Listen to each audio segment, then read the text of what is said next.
The Israeli ambassador here the other day said that two-state solution is off the table. I asked twice. He said it's off the table.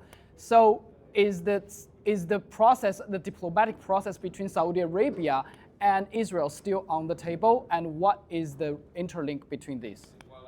The interlink is clear. The Crown Prince, in his speech to the Shura Council, now 2 years ago almost, made it very clear that there cannot be a process of normalization between the kingdom and Israel without a Palestinian state. But I would allow maybe my colleagues, if they want to add a comment, because it's not just about the relationship between Saudi Arabia and Israel that is at stake. It is also a belief in peace and coexistence, and I think the countries that have recognized Palestine maybe want to make a quick comment on that.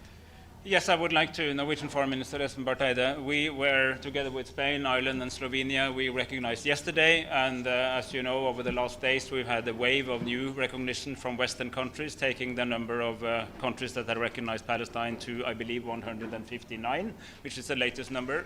But we also underline that when countries like Spain and Norway decided to shift from our traditional position of recognizing at the end of a process to a position of recognizing as a contribution to a process. This was very much because we understood that waiting to the end of a process that did not happen was in fact giving a veto to that party that wanted least progress, and that was for the last many years the government of Israel.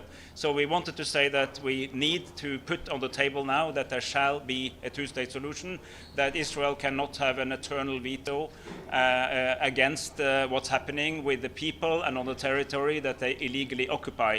They have interests that we will respect, but so have the Palestinians, which is why we take this new mandate forward. And working closely with this group of Arab foreign ministers over almost 2 years now, we realized that there was a possibility to bridge this Western move to recognition and also to strengthening our support for the Palestinian state institutions with the long-term promise of a normalization between key Arab states and Israel. And these are pieces of a broader puzzle that only together will take us to the long-term prospect of a two-state solution.